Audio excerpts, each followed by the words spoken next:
buyrakda va peshob yo'llarida tosh nima uchun paydo bo'ladi? Qayerdan paydo bo'ladi? Shu savollarga javob bersangiz.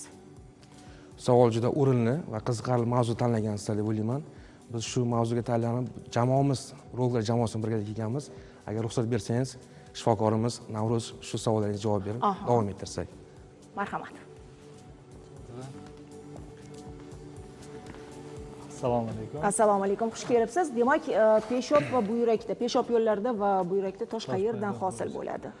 Peshob siydik yo'llarida siydik tosh kasalligi o'zi nima degan savolga keladigan bo'lsak, irsiy va egzagen endogen omillar ta'sirida buyrakda, siydik yo'llarida, qo'riqda, uretrada tosh paydo bo'lish bilan xarakterlanadigan kasallik siydik tosh kasalliklari hisoblanadi.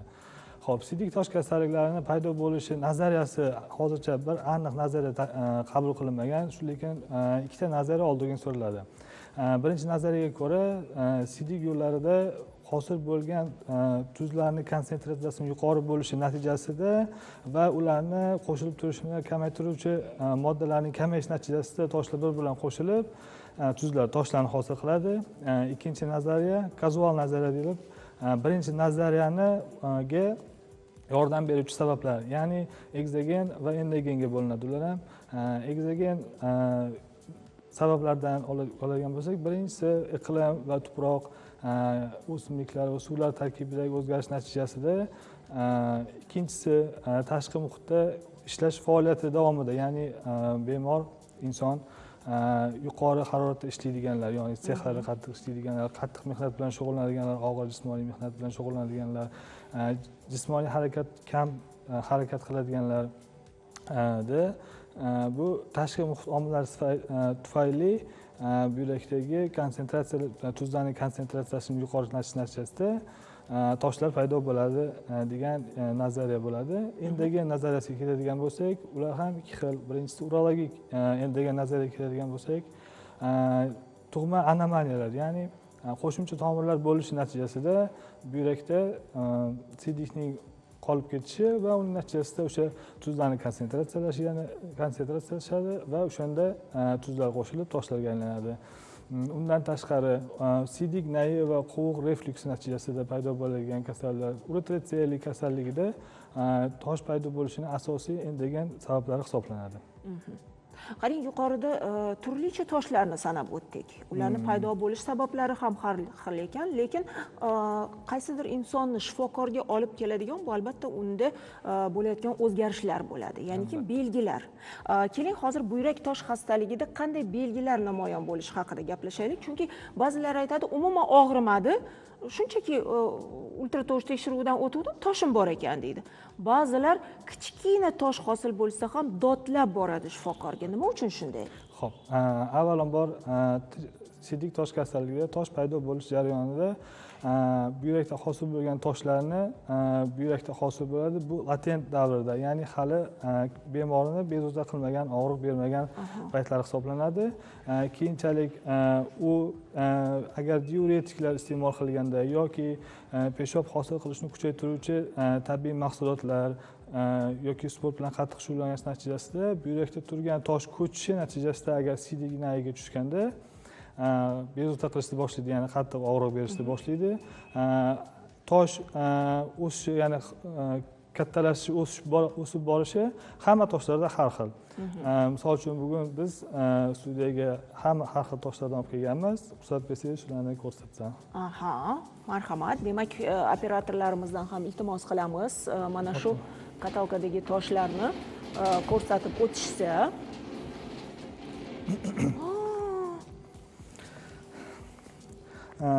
Albatta bularning hammasi dengiz bo'yidagi toshlarga o'xshaydi. Albatta. Bular hammasi ko'rinishdan har xil toshlar hisoblanadi va olinish jarayoni ham juda maydalarni siydik yo'llaridan yoki buyrakdan, kattalarini qo'riqdan olish mumkin. Toshlarni rangi va qattiqligiga qarab ham toshlar har xil bo'ladi. Birinchisi oladigan siydik kislotali, ya'ni urat toshlari qattiq va och sariq rangda bo'ladi. Ikkinchisi qattiq va juda ham qattiq bo'ladi, rangi to'qroq rangda bo'ladi. Aksala toshlar hisoblanadi. Ochroq va o'zida infeksiyalashgan infeksiyalarni tosh o'ziga ushlagan toshlar hisoblanadi, aksiyat toshlari. Fosfat toshlari ham juda qattiq bo'ladi. Ularning rangi to'qroq rangda bo'ladi.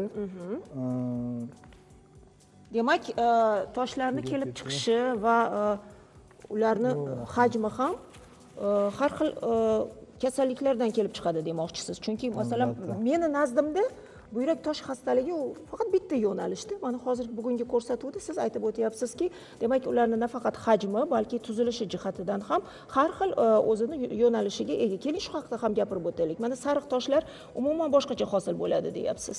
Sariq toshlar asosan hosil bo'lishi bular sidik kislotasi, ya'ni urat toshlar hisoblanadi. Sariq toshlar qattiqligi bo'yicha o'rtacha qattiqlikda, ya'ni fosfat toshlaridan yumshoqroq. Nimaga paydo bo'ladi bu toshlar?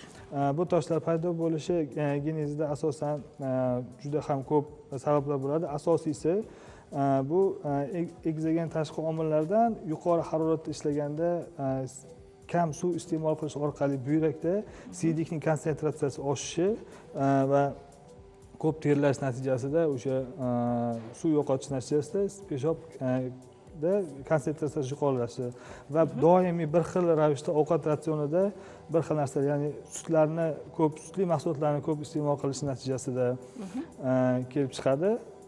Keling hamkasblaringizdan ham so'rab ko'ramiz. Mana vositaga ham bizga yordam berishga tayyorlar. Marhamat.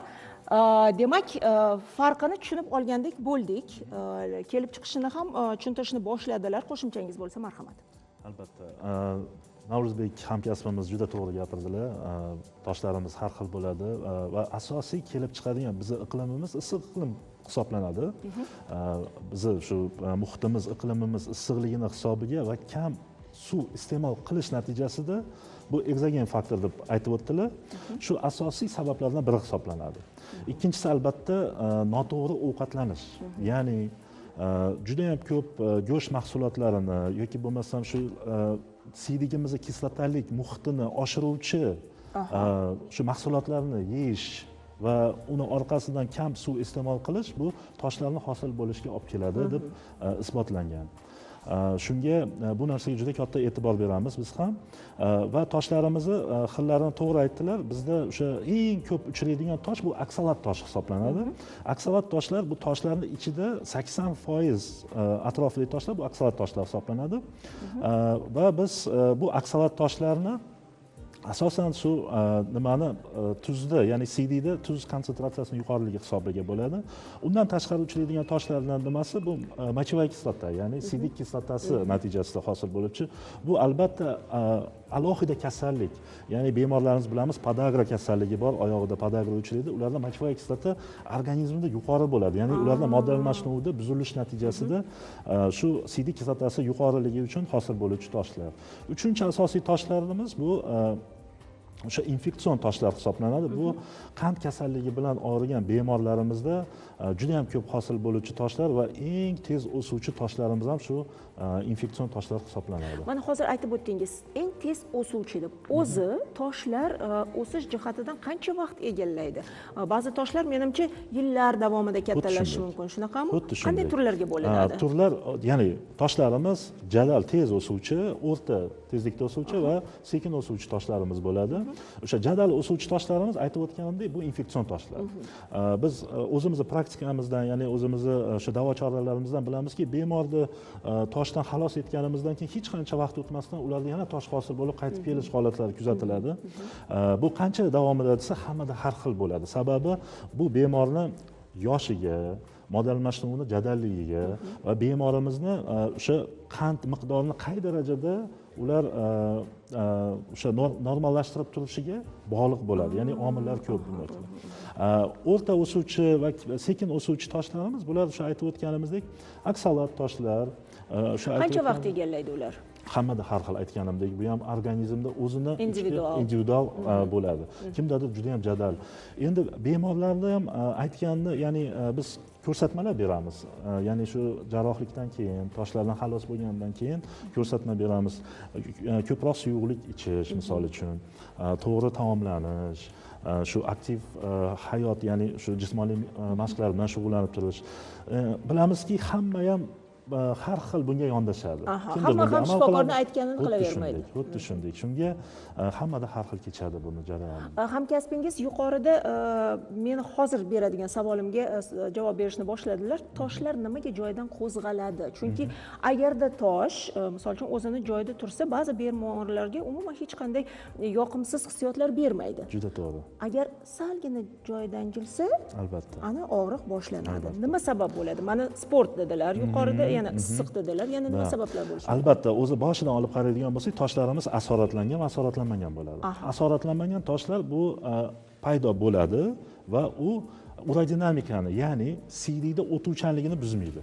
Ya'ni paydo bo'lgan joyida turadi faqatgina va bemorga u ya'ni og'riq bermaydi, hech qanday bir o'tish joyini yopmaydi. Yopmaganligi uchun u asoratlanmagan yoki bo'lmasam infeksiya qo'shilmaydi. U tosh faqatgina shu latent holatda qoladi. Ikkinchi tur toshlarimiz bu asoratlangan toshlar. Asoratlangan deganimizda biz infeksiya qo'shilgan toshlar, ya'ni bemorda ko'pincha nima uchun infeksiya qo'shiladi? Sababi tosh ko'chgandan keyin CDda o'tuvchanligini buzadi. Buzgandan keyin bemorda o'sha nima urastaz deymiz, ya'ni nimasi CDga yura olmagandan keyin o'sha joyda infeksiya rivojlanishni boshlaydi va unga qo'shimcha tarzda buyrakda kapsulasi kengaygandan keyin og'riqlar berishni boshlaydi. Endi sabablariga o'tadigan bo'lsak, nima hisobiga ko'chadi degan sabablarga o'tadigan bo'lsak, bu hammada har xil kechadi albatta. Bular aytib o'tishgandek, Navro'zbek aytib o'tishgandek, biz ko'p anamniz yig'amiz, ya'ni bemor kelganda suhbatlashamiz. Nima bo'ldi o'zi? Qanday bo'lib boshlandi sizda? Asosiy mana 3 ta sababini aytib o'ting. Asosiy sababi birinchidan bu infeksiya bilan asoratlanish, ikkinchisi o'sha aytganlaridek uzoq vaqt jismoniy mehnat bilan shug'ullanmagan odam jismoniy mehnat bilan shug'ullanishni boshlaydi va tosh ko'chadi, ya'ni mexanik harakatlanadi. Va uchinchisi inson organizmidagi o'zgarishlar, misol uchun homiladorlik. Homiladorlikda ko'chish holatlari ham juda ham ko'p kuzatiladi. Chunki gormonal o'zgarish yuzaga beradi va demak u turtki bo'lishi mumkin. Rahmat, o'ylaymanki teletomoshabinlar o'zlarining savollariga javoblar olishyapti. Navro'zbek, sizdan iltimos qilamiz. Toshlarni joyiga qo'ying. Toshlar joyidan ko'chmasin. Sizni ham joyingizga taklif qilamiz va muxlislarimizdan kelgan savollarga o'tamiz. Demak, Telegram chatimizga kelgan savol: yoshim 32 da, bundan 2 oy oldin o'ng buyragimda 0,8 santimetrli tosh borligi ultratovush tekshiruvida aniqlandi. Menga yana kompyuter tomografiyasi va MRT o'tishim kerakligini aytishdi. Ultratovushni o'zi yetarli emasmi? Bu tekshiruvlardan o'tishim shartmi? Marhamat. Assalomu alaykum. Assalomu alaykum. Avvalambor Vosita kamini oldida Navro'z aka ham aytib chiqdilar. Bu o'tirishi shart bo'lgan tekshiruv hisoblanadi. Sababki ko'rganingiz bo'lsangiz, hozir ko'rib turgan bo'lsangiz, toshlarda o'lchami har doim bir xil bo'lmaydi. Ya'ni bo'ylamasi, hozir tosh oladigan bo'lsak, bo'ylamasi bilan uzunasi farq qiladi. Shuning uchun biz обязательно aytamizki, MRT, MCKT tekshiruv qilinglar, chunki MCKT tekshiruvdan keyin qanaqa amaliyot o'tkazamiz? Bu transuriterlarni kirib boramizmi yo ya'ni amaliyotni turini aniqlab olishimiz uchun MCKT kompyuter tomografiya qilamiz. Eng hozir sidik tosh kasalligi haqida gapiradigan bo'lsak, diagnostikasi gapiradigan bo'lsak, asosiy qilinadigan diagnostik tadbirlar. Birinchi, har doimgidek, o'shani umumiy qon analizi, umumiy peshov analizi, qonning biokimiya tekshiruvi hamda ultratovush tekshiruvi. MCKT tekshiruvi bor, MRT tekshiruvi ko'rsatma bo'lganda. Ultratovush tekshiruviga gapiradigan bo'lsak, ultratovush tekshiruviga bu respublikaning qariyb 80% poliklinikalarda bor, xavfsiz hamma aholiga dostupniy bo'lgan tekshiruv. Bir kunda uni bitta kasalni 10 martalab ko'rishimiz mumkin, xavfsiz hisoblanadi, hech qanaqa ziyoni yo'q, nurli tarafi yo'q. Endi uni kamchiligini aytadigan bo'lsak, unga birinchi sabab bu toshning joylashgan joyi sal ultratovushni topib olishimiz qiyinroq bo'ladi. Demak, noaniq bo'lishi mumkin. Da, masalan, toshimiz hozir bu yerda buyrak jomini o'rta qismida turibdi. Lekin sidik nayining o'rta uchligida turadigan bo'lsak, toshni razmerini toshni topib olishimiz qiyin bo'ladi. Sababki, bu yerda oldimizda ichaklar bo'ladi, uni topib olishimiz qiyin. MRTda demak yaqqol ko'rinadi. MCK kompyuter tomografiyada yaqqol ko'rinadi. Qanday dostupda ham aniqlab olsak bo'ladi. Aha, demak, shifokor to'g'ri yo'nalish bergan. To'g'ri yo'nalish bergan, ultratovushdan uni ko'rish tashqari kerak. yana Da. tekshiruv kerak. Kompyuter tomografiya 98% holatlarda toshda 3 millimetrdan yuqori bo'lim 98% holatlarda aniqlab beradi. UZI tekshiruvi esa 3 millimetrlik toshda 25% holatlarda aniqlab bera oladi. Agar u ko'chmasa aniqlash qiyin, ko'chsa aniqlab berish mumkin. 5 millimetrli bo'lgan toshlarda 75-90% gacha aniqlab berishimiz mumkin ultratovushda. Bundan tashqari, ultratovushda dopplerografiya tekshiruvi ham bor. Unda biz shu toshning buyrak qon tomiriga bosilib qolyaptimi, yo'qmi, uni aniqlaymiz. Undan tashqari, suv siydik oqimiga ta'sir qilyaptimi, yo'qmi, u ham hammasi doppler orqali, ultratovush dopplerografiyasi orqali aniqlasak bo'ladi. Odatda biz shifokorga kelganimizdan keyin to'g'ri tashxis qo'yilgandan keyin albatta davolashga o'tamiz. Aynan mana shu xastaliklarni davolash choralari nimalardan iborat? Rahmat savol uchun. Davolash choralari avvalambor har bir bemor individual ko'riladi. Ya'ni bemorning umumiy holati va undan tashqari toshimizni paydo bo'lgan joyi, uni razmeri, ya'ni katta kichikligi, shularga e'tibor beriladi va bemorga ma'lum bir davo chorasi ko'riladi. Avvalambor davo chorasi ikkiga bo'linadi. Birinchisi bu jarrohliksiz, ya'ni bu konservativ yo'l bilan. Ya'ni qanday bemorlarga bu tavsiya etiladi? Birinchidan, agarda bemorda o'sha qo'zg'algan tosh razmeri 5 millimetrdan kichik bo'lsa va u asoratlanmagan bo'lsa, misol uchun aytaylik, infeksiyasi yo'q bo'lsa va bemorda bu endi boshlangan, ya'ni yangi holat bo'ladigan bo'lsa, unda o'sha aytganimizdek ultratovush tekshiruvi, MSKT tekshiruvlari va o'sha siydikni o'tuvchanligini ko'rsatuvchi ekskretor urografiya degan tekshiruvlar bor. Shularda o'tkazilgandan so'ng bemorga o'sha davo chorasi, ya'ni konservativ davo chorasi ko'riladi. Bunda qanday davo choralari ko'riladi? Avvalambor o'sha siydik yo'llarini bo'shashtiruvchi dorilar beriladi. Ya'ni uni ham davo chorasi sababi ikkiga bo'linadi. Litokinetik va litolitikga bo'linadi. Litokinetik deganimizda, ya'ni biz tuzni, o'sha ko'chgan toshni surib chiqarish yo'li bilan, dori-darmon bilan surib chiqarish yo'li bilan. Ikkinchisi esa litolitik bo'ladigan bo'lsa, o'sha toshni eritish yo'li bilan, ya'ni erituvchi dorilarimiz ham bizda mavjud. Bu o'sha dorilardan qo'llansak bo'ladi. Endi agar bu yo'llar davoga, misol uchun aytaylik, toshimiz kattaroq razmerda yoki bemorimizda isitma chiqish, juda ham kuchli og'riq va bemorimiz bu og'riqlarga chidolmaydigan holat yoki umumiy holatida biz agarda tezlik bilan bu bemorga yordam bermasak, uni ahvoli og'irlashish holatlari kuzatiladigan bo'lsa, biz unda jarrohlik yo'liga o'tamiz. Va jarrohlik yo'li ham ikkiga bo'linadi. Bu yuqori texnologik kam invaziv jarrohlik turi va o'sha traditsion, ya'ni avvaldan qilinadigan ochiq operatsiyalar turlari bo'ladi. Hozirgi kunda bizda klinikamizda o'sha kam invaziv, yuqori texnologik endoskopik operatsiya turlari hammasi mavjud. Bizda mubolag'a qilmayman agarda aytsam 100% bemorlar shu kam invaziv yuqori texnologik yo'l bilan davolanadi tosh bo'yicha. Bular o'sha ikki xilga bo'linadi. Bu transuretral, ya'ni siydik yo'lidan kirib qilinadigan amaliyotlarimiz va teri orqali, tirqish orqali qilinadigan amaliyotlar. Hozirgi ko'rsatilayotgan bizdagi nimamiz, davo usulimiz bu distansion litotripsiya deb ataladi.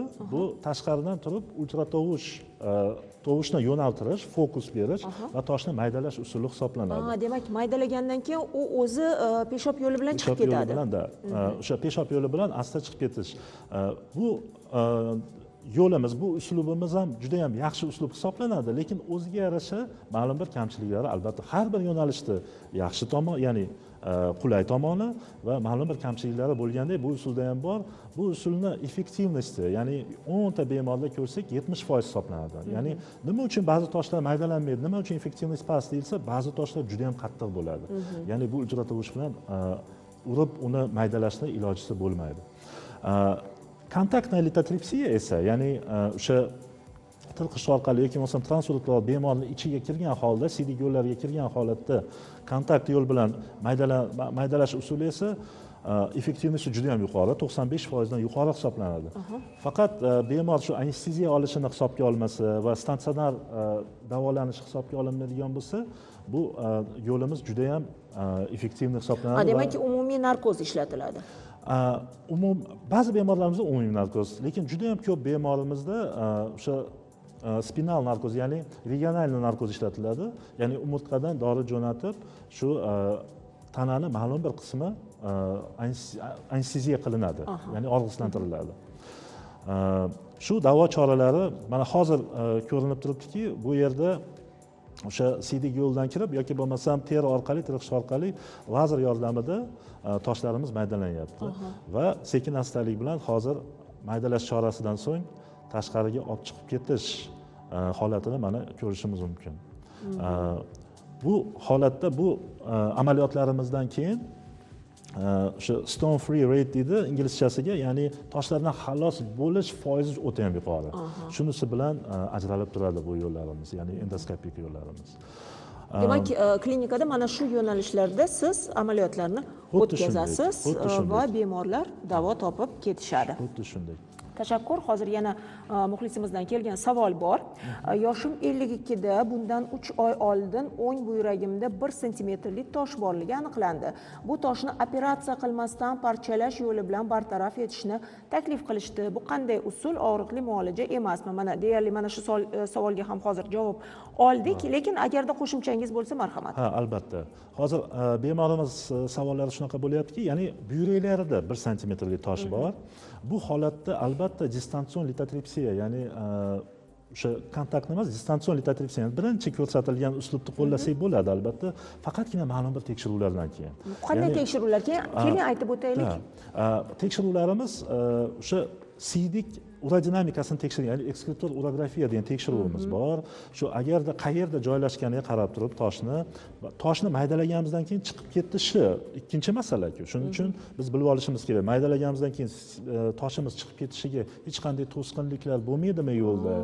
Siydik yo'li qay darajada keng? Shularni hammasini bilib olganimizdan keyin bu uslubimizga tushadi yoki tushmaydi deb biz ayta olamiz. Agarda 1 sm-lik toshimiz maydalash distansionniga tushmaydigan bo'lsa, unda biz kontakt litotripsiyaga murojaat qilishimiz kerak. Bu teri orqali, ya'ni kichik tirqishcha qilgan holatda ichkariga kirib, o'sha toshni kontakt usulida maydalab olib chiqib ketsa bo'ladi. Shu ikkita uslubga juda ham to'g'ri keladigan. Mana hozir ko'rsatmalar haqida gaplashdik. Bu jarayonga qarshi ko'rsatmalar ham mavjudmi? Qanday kasalliklarda bu muolajalarni o'tkazib bo'lmaydi? Albatta. Distansion litotripsiya muolajasiga masalan qarshi ko'rsatma bu tana vazni bo'ladi. 100 kilodan oshiq bemorlarga tavsiya etilmaydi. Sababi toshgacha bo'lgan masofa yuqori bo'ladi. Yog' qatlami juda qalin bo'lganligi uchun biz xohlagan natijani ola olmasligimiz mumkin.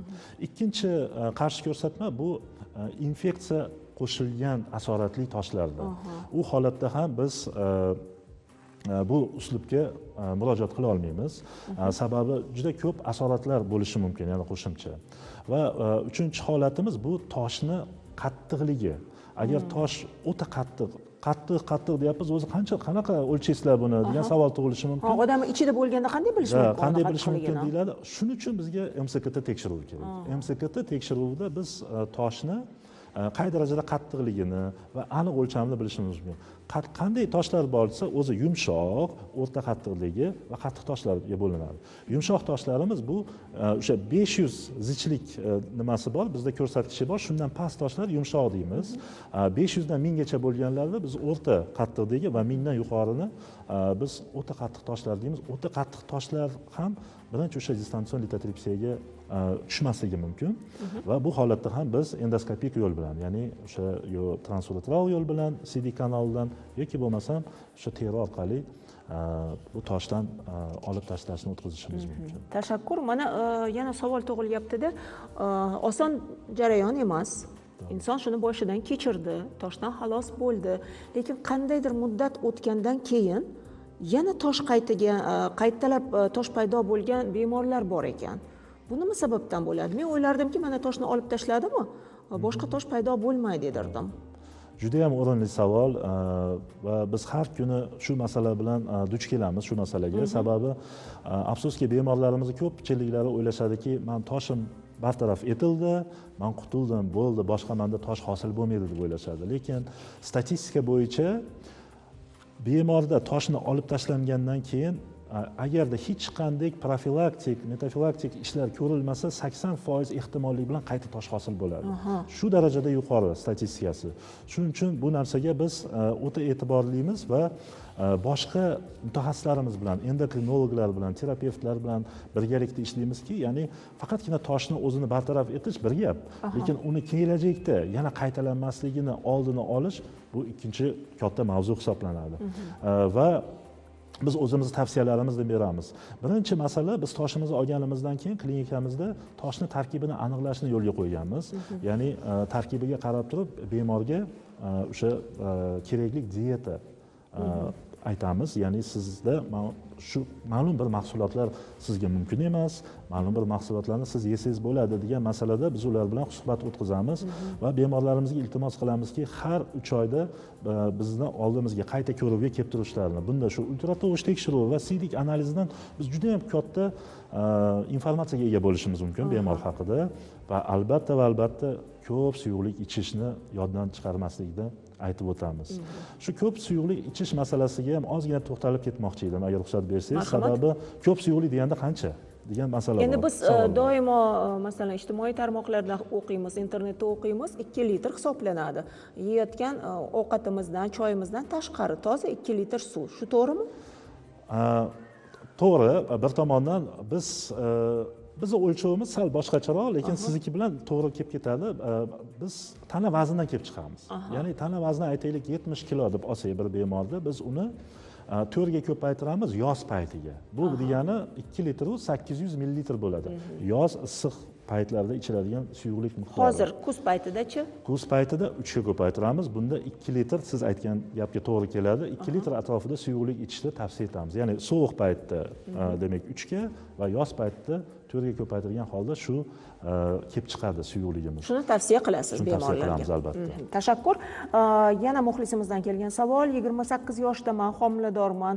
Peshob nayida 0,3 millimetrli tosh bor ekan. U sira bezovta qilmagan, lekin homiladorlik davrida tosh ko'chishi ehtimoli bor ekan. Uni oldirishim kerakmi? Qanday maslahat berasiz? Yuqorida ham aytgandingiz, gormonal o'zgarish tufayli toshlar joyidan ko'chishi mumkin deb. Nima maslahat beramiz? Homiladorlikdagi davo choralari tubdan farq qiladi boshqa bemorlarnikidan. Sababi homiladorlik davrida biz afsuski hamma dorilarni ham bera olmaymiz. Sababi biz u holatda faqatgina bemorimizni emas, bemorimizdagi homilani ham o'ylashga majbur bo'lamiz. Shunga hozirgi bizni qo'llanmalarimiz bor. Bu qo'llanmalarimiz shu ya'ni ma'lum bir muammo holat, ya'ni ma'lum bir bemorning muammosida qaysi yo'lni tutgan ma'qul degan.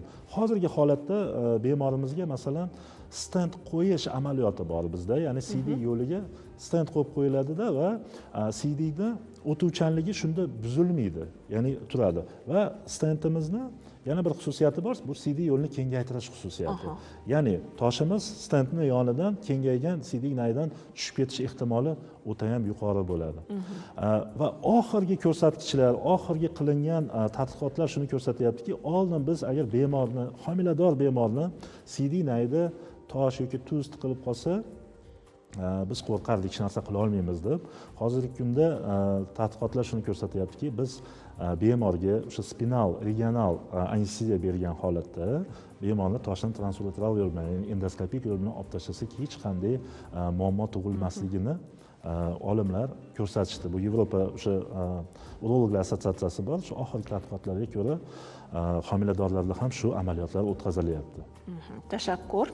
Yana savol, 9 oylik farzandimni bitta buyragi normadan katta, bitta buyragi normadan kichik, bolamni rivojlanishi ham sust.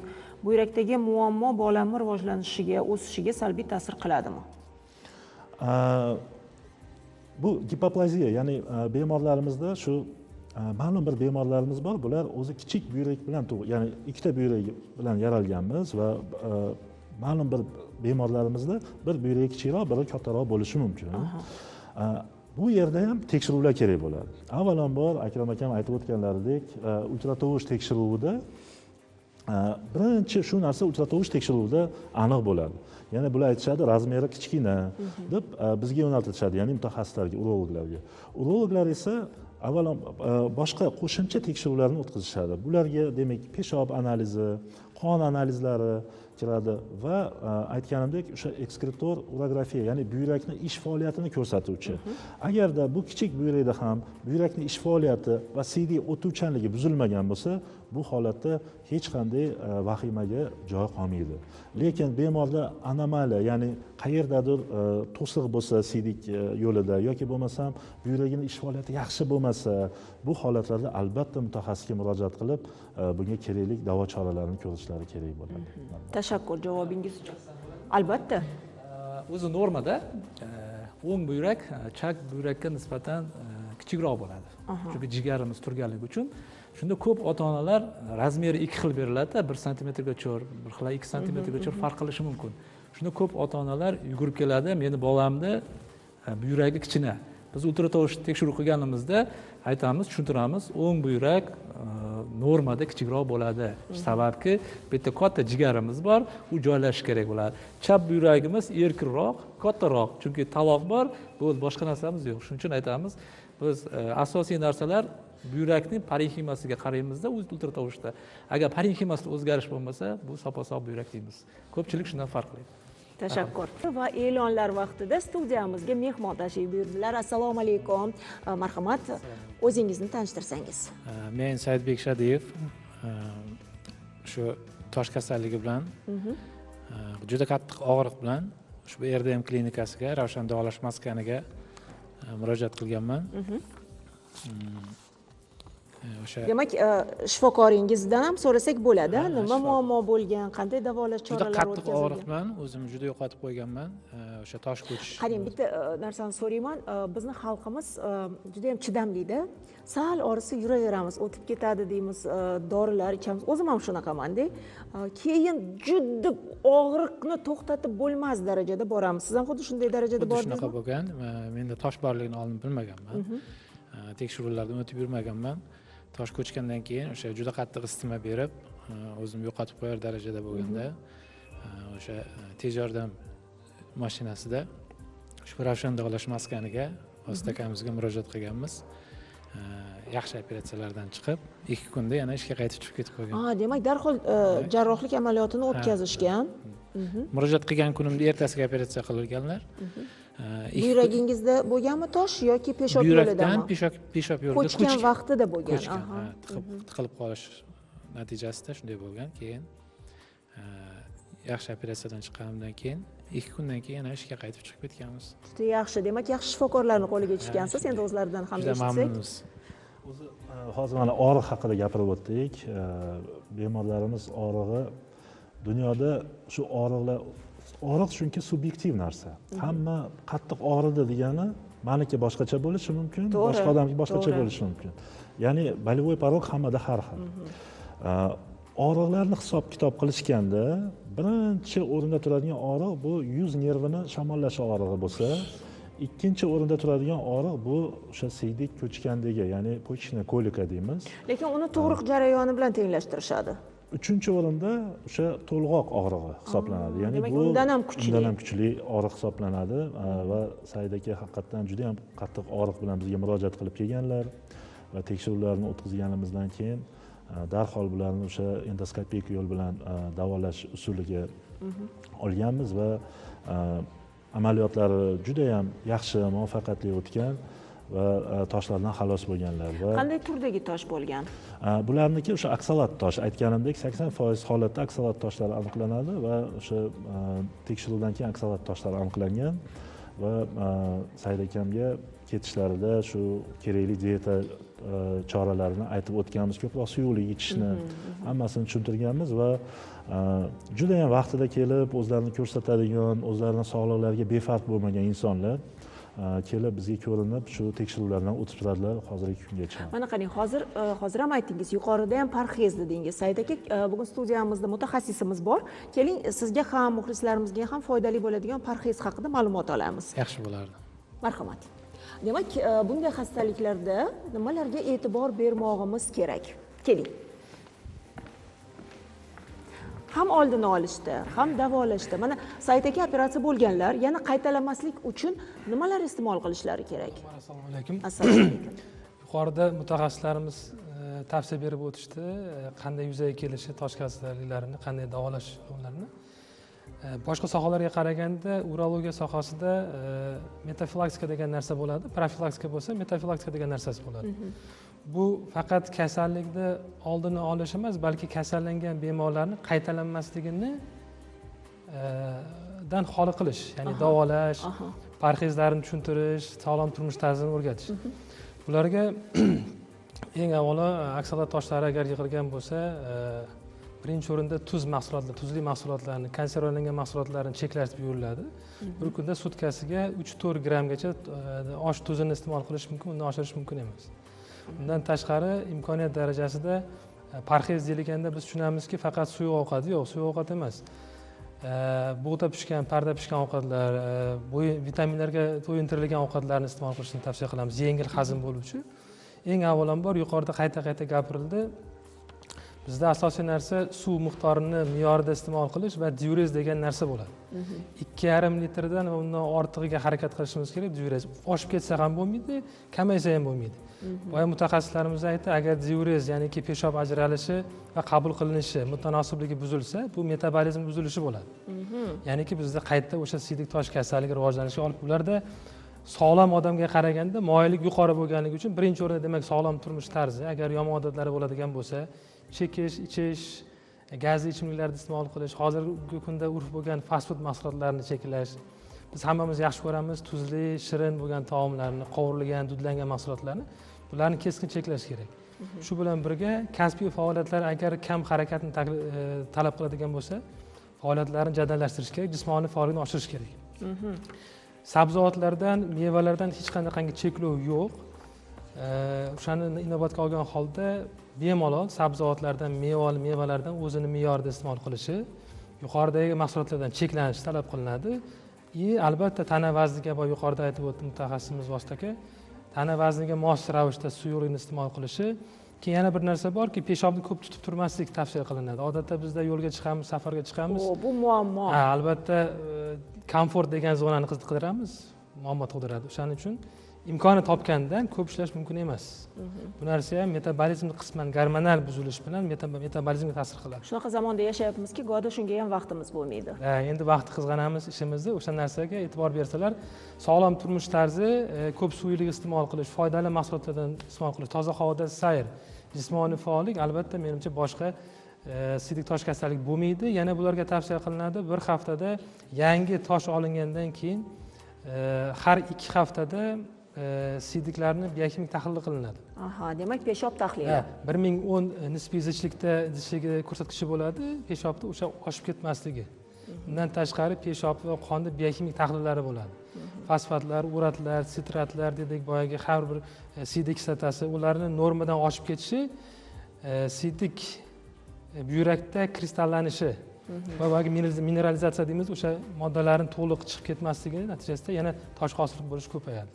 Demak, o'z vaqtida shifokorga kelib o'shandan keyin agar bir necha hafta kuzatiladi, agar peshoblarni biokimik tahlillar o'zgarishsiz qolsa, yaxshilansa, bemor o'zini yaxshi his qilib, bezovta qilmaydigan bo'lsa, 3 oyda bir marta tekshiruv qilinadi. Agar o'sha davomida ham bir necha kvartalda yaxshi chiqadigan bo'lsa, unda 1 yilda bir marta albatta UTT tekshiruvi, ultratovush to'lqini tekshiruvi, umumiy qon va peshob tahlillari, agar zarurat bo'lsa, biokimik analiz qilinadi. Shu bilan xudo xolasa boshqa bir kasallikka chalinmaydi degan. Tashakkur. Suhbatimizni davom ettiramiz. Hozir esa bizda reklama. Xasta bo'lmang, ko'rsatuvi jonli efirda va biz sizni savollaringiz bilan murojaat qilishni davom ettiramiz. Yoshim 56 da. Bu yuragimni UZI apparatida tekshirtirdim. Bu yuragimda suyuqlik saqlovchi hosilalar bor ekan. Bu tug'ma bo'ladimi, orttirilgan bo'ladimi? Davo chorasi haqida aytsangiz. Yaxshi savol. Bemorimizda demak buyrak kistalari bor. Kistalarimiz 2 xil bo'ladi haqiqatdan. Tug'ma ham bo'ladi, orttirilgan ham bo'ladi. Va kistalarimizni agar tug'ma bo'ladigan bo'lsa, ko'pincha bu 2 tomonlama, ya'ni polikistoz degan kasallik bor va bu bemorimiz shu kistalar bilan tug'ilgan bo'ladi. Va bu bemor bilan o'zi yoshligidan, o'sha chaqaloqligidan aniqlangan bo'ladi ko'pincha va shifokorlar nazoratida bo'ladi har payt. Ikkinchi tur kistalarimiz bu orttirilgan kistalar bo'lib, bular oddiy kistalar bo'lishi mumkin va bu kistalarni biz ham kuzatamiz. Qachon jarrohlik kerakmi, kerak emasmi degan savol tug'iladigan bo'lsa, kistani biz razmeriga qaraymiz, ya'ni o'lchamiga. Agar 5 santimetrdan katta bo'lib va bemorga og'riq berayotgan bo'lsa yoki kistani ichida qandaydir yiring hosil bo'lgan bo'lsa yoki kista boshqa organni ezish va unga xalaqit berayotgan bo'lsa, u holatda biz jarrohlik yo'liga o'tib, bizni klinikamizda laparoskopik kistektomiya amaliyoti, ya'ni o'sha kichik teshikchalar orqali kirib laparoskopik amaliyotni o'tkazishimiz mumkin bo'ladi. Lekin har doim ham kistalar xavfli bo'lmaydi. Shuning uchun bemorlarimizga tushuntiramiz. Juda ham ko'p keladi bu savol. Kistalarim bor, nima qilay, bu o'sma emasmi? Yo'q, bu o'sma emas. Kistani o'smalik holati o'zi farqlanib turadi. Oddiy kista bo'ladigan bo'lsa, uni faqat kuzatib turiladi va o'sha o'lchamlarini tekshirib turiladi. Qancha vaqtda kuzatiladi deyilsa, har 3-6 oyda. Tashakkur. Yoshim 54da, peshobim to'xtamaydi, pampers taqib yurdim. Hozir noiloj kateter qo'ydirdim. Ertalabgacha 1 litr, 1,5 litr peshobga to'ladi. Qanday davo chorasi bor? Bu bemorimizda demak siydik tutolmaslik kasalligi bor. Buni ham turlari ko'p. Qisqacha to'xtalib o'tadigan bo'lsam, bemorimizda juda ko'p sabablar bo'lishi mumkin. Bunga bu bemorimizda qand kasalligi bo'lishi mumkin. Shunda ham shunaqa holat kuzatiladi yoki bo'lmasam qandaydir neyrogen xarakterda, ya'ni nevrologik kasalligi bo'lishlari mumkin. Buni sababini topiladi. Avvalambor bu nimalar hisobiga bo'lyapti? Infeksiya hisobiga bo'lyaptimi?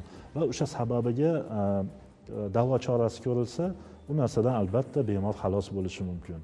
Agar shunday muammolar bilan bo'lsa, bizga murojaat qilishsin va biz ularga yordam ko'rsatishda xursand bo'lamiz. Rahmat. Yoshim 70da, jarrohlik yo'li bilan buyragimdan tosh oldirganman, 1 yil bo'ldi. O'ng tarafimda og'riq bo'ladi, qornim dam bo'lib turadi. Kechasi hojatga ko'p chiqaman, qanday maslahat berasiz? Albatta qayta tekshiruvdan o'tishlari kerak. Sababi o'sha aytganimizdek yana qayta tosh hosilgan bo'lishi mumkin. 1 yil bo'libdi amaliyot o'tkazganlariga. Shunga qayta tekshiruvlarni albatta qilish kerak va nima hisobiga shu holat bo'layotganini bilishimiz kerak bo'ladi. Buyragimda tuz bor edi, hozir toshga aylandi deyishdi. Ba'zida peshobdan keyin qon kelib qolyapti. Nima maslahat berasiz? Albatta tekshiruvlardan o'tishlari kerak. Bular ham o'sha ultratovush tekshiruvi, peshob analizi, MSKT tekshiruvlari va undan so'ng toshning o'lchami va qayerda turganligiga qarab ularning davo chorasi ko'riladi. Onam ertalabdan turganlarida chap buyraklarida og'riq bo'ladi. Bu og'ir yuk ko'targandan ham seziladi. Buni sababi nima bo'lishi mumkin? Bu yerda albatta biz o'zimizning urologik holatni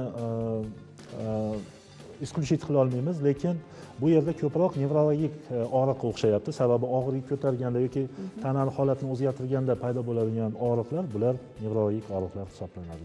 Aslini olganda savollarimiz qolib ketdi va o'ylaymizki, yana bir bor ko'rsatuvimizga kelib, tashrif buyurib, yana savollarga javob berishga tayyor bo'lasiz, chunki klinikangiz ko'p tarmoqli, xastaliklar ko'p va ana shu xastaliklarga davo topish yo'lida barchangizga omad tilamoqchiman. Qimmatli vaqtingizda ayamasdan ko'rsatuvimizga kelganingiz uchun katta rahmat.